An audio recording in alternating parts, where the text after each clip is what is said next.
아멘. 사랑하는 성도 여러분, 오늘은 특별히 성금요일입니다. 더욱더 십자가를 깊이 바라보시고 십자가 영성과 은혜가 함께 하시기를 축복합니다.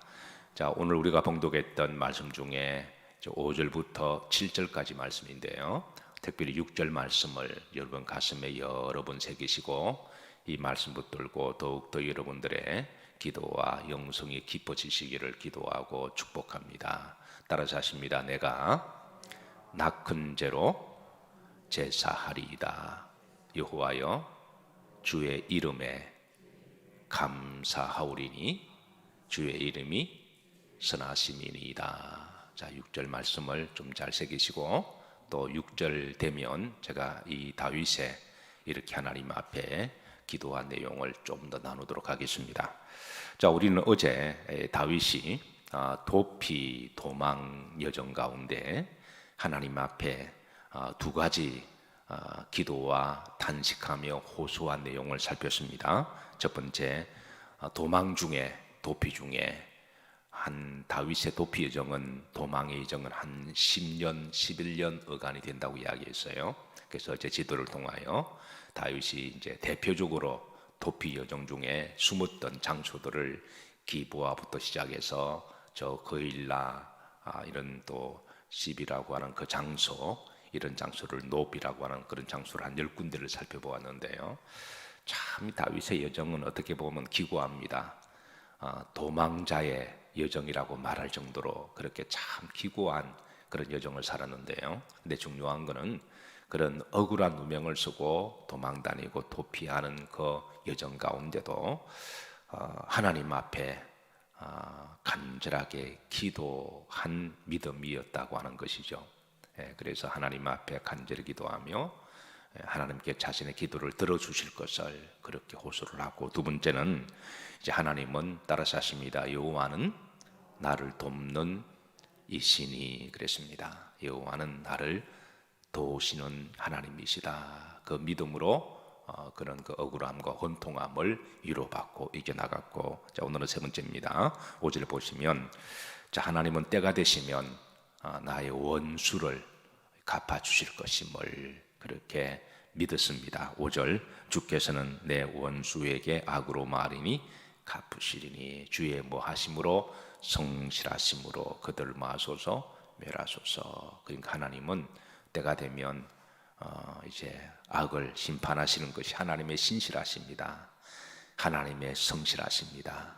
하나님은 때가 되면 반드시 자신의 억울함을 하나님이 이렇게 풀어주시고 악귀 같은 저들을 하나님이 심판하시고 멸하실 것이다. 왜냐하면 하나님의 하시는 일이 그런 일들이시고 하나님의 성실하심이니까 그렇게 기도해요. 자, 오늘 제가 이 본문 말씀을 어제 묵상하면서 자연스럽게 한 영화가 제 머릿속에 싹 지나갔습니다.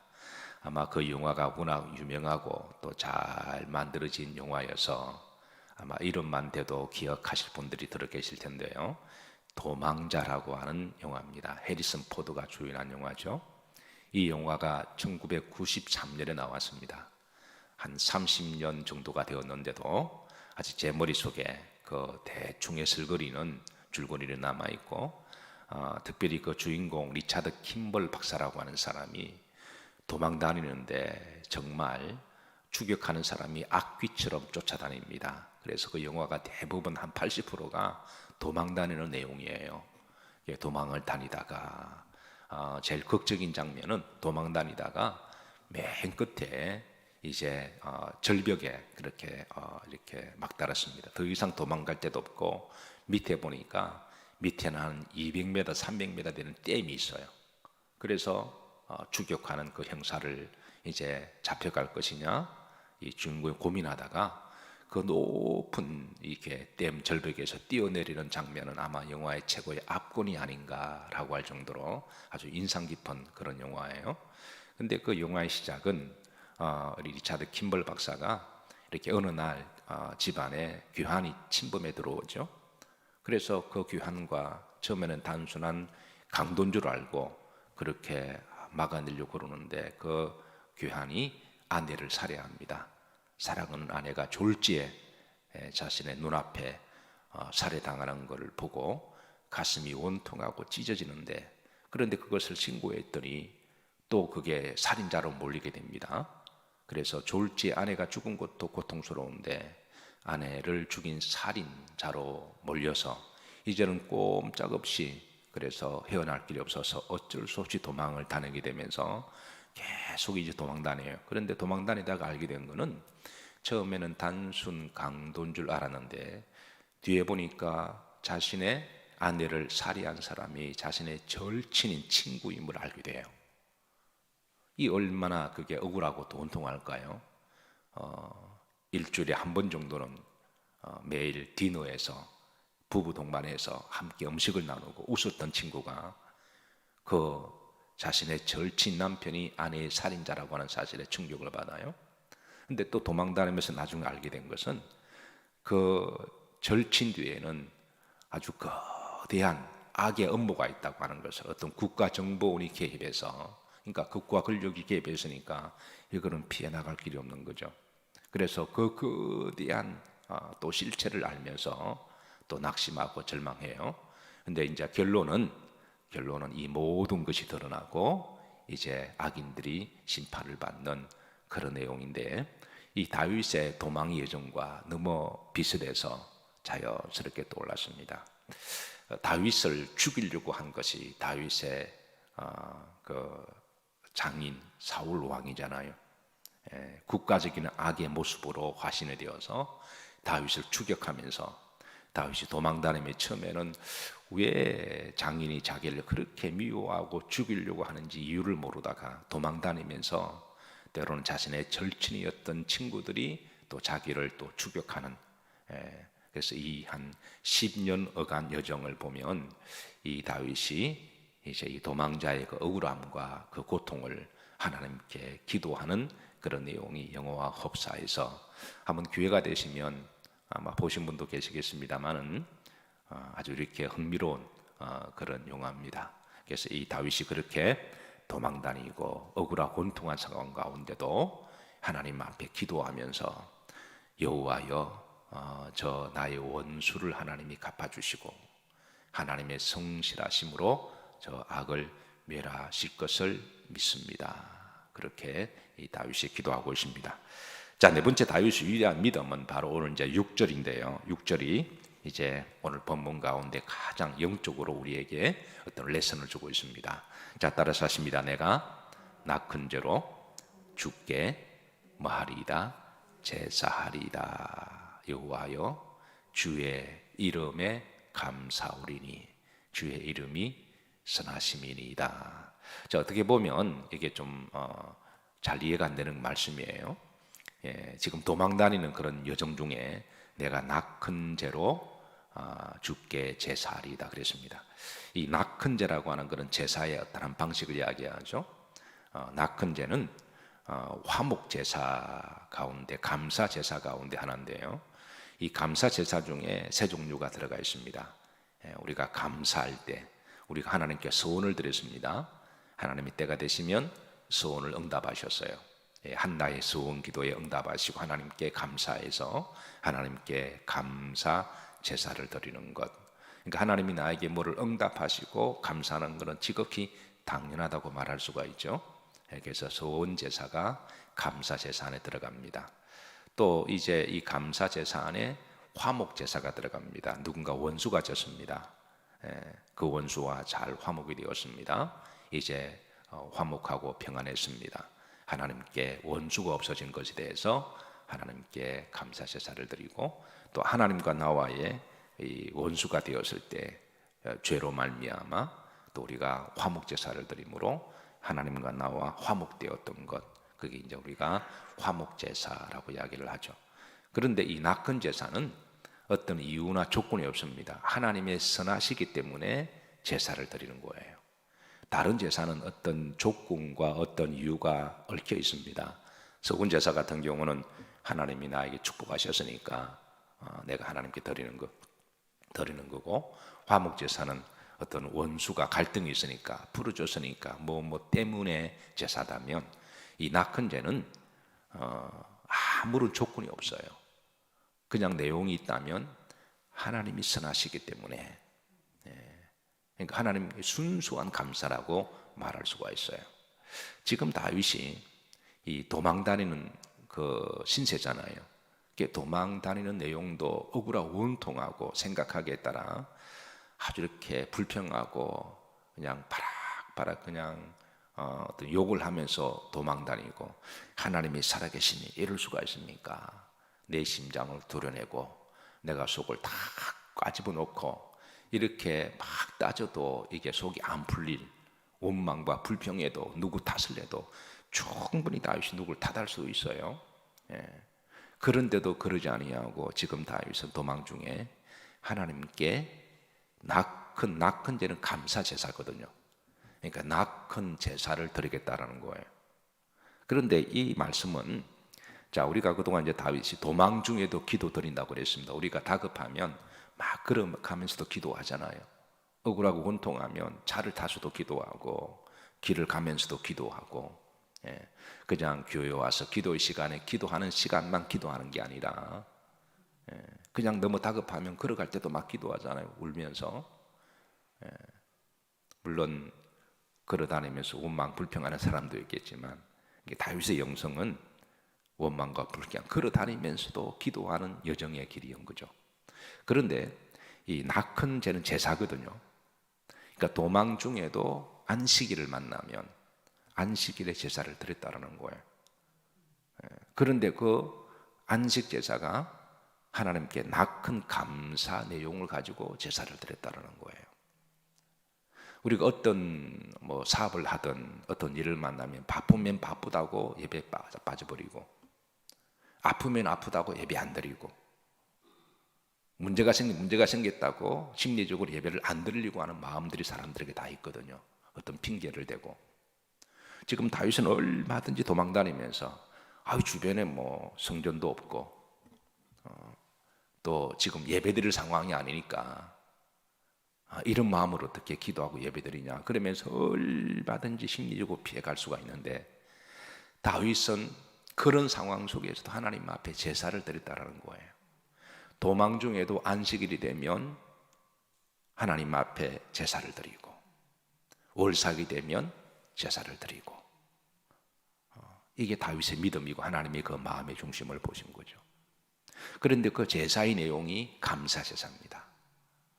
억울하고 원통하고 분하고 가슴을 치고 하늘을 쳐다보고 울부짖어도 시원치 않을 판에 하나님 앞에 따라서 하십니다. 내가 낙헌제로 뭐하리이다? 제사하리이다. 예배 시간에 하나님 앞에, 그 예배는 하나님과 나와의 약속의 시간이니까. 그래서 다윗이 사람은 외모를 보거니와 나 여호와는 중심을 보노니라. 다윗이 그냥 하나님께 축복받은 게 아니죠. 그냥 서임 받은 게 아닙니다. 하나님은 보통 분이 아니셔서 아무나 되고 그냥 막 이렇게 쓰시지 않으십니다. 다윗의 그 마음, 내가 낙헌제로 뭐하리이다? 제사하리이다.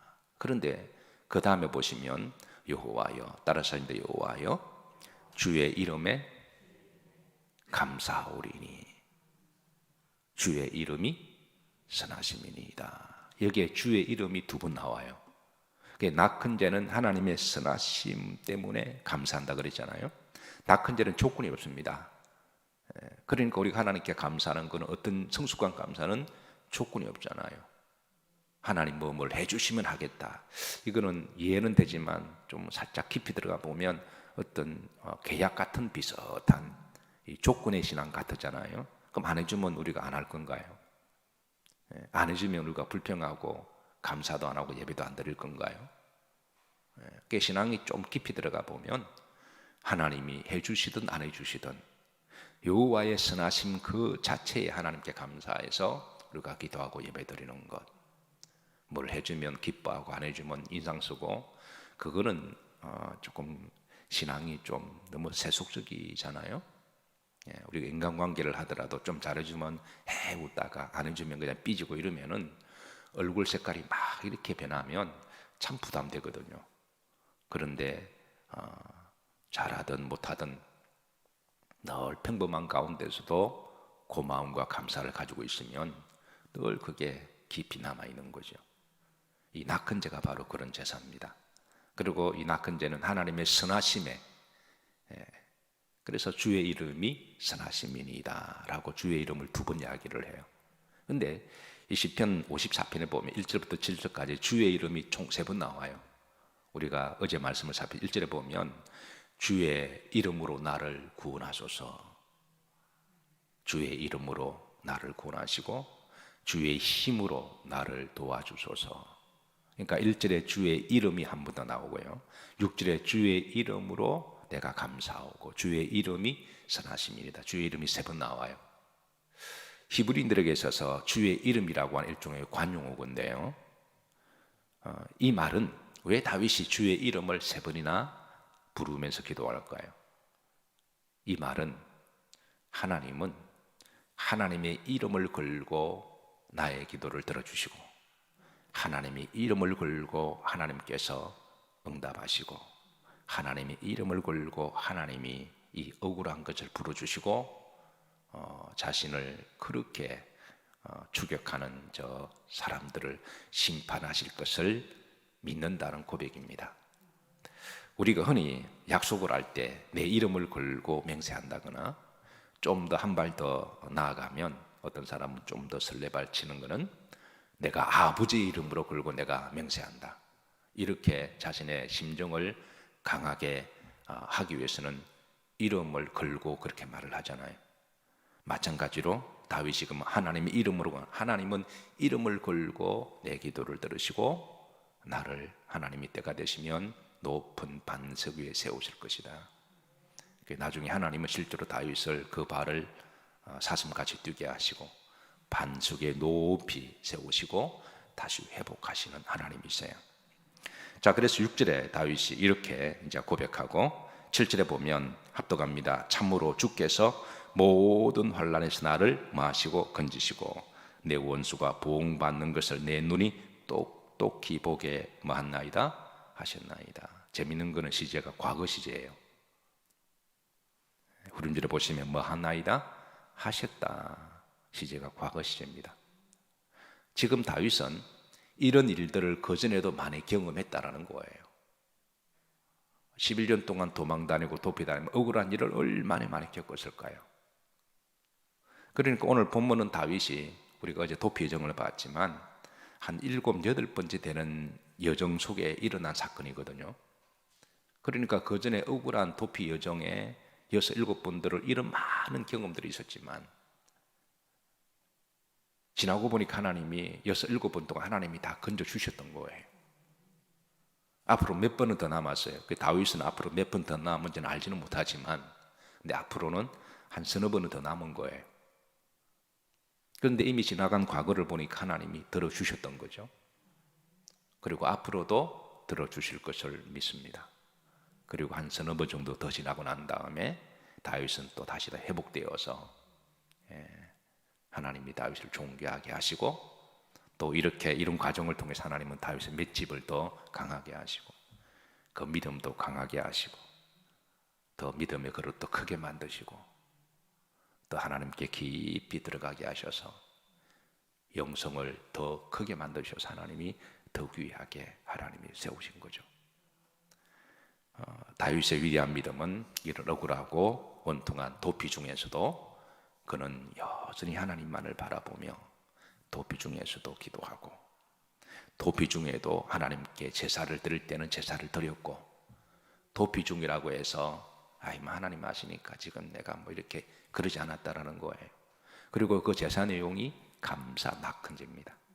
낙헌제는 어떤 뭐 조건도 아니고 뭐 이렇게 요구하는 것도 아니고 그냥 하나님이 좋아서 하나님이 선하시니까 하나님이시니까 그렇게 순수하게 드리는 감사제사 하나님이 받으시고 하나님이 다윗을 더욱더 복되게 하신 줄로 믿으시길 바라고 이 다윗의 믿음과 영성이 우리가 나그네의 정을 살아가는 우리 모든 성도들에게 함께 임하시기를 주의 이름으로 축복합니다.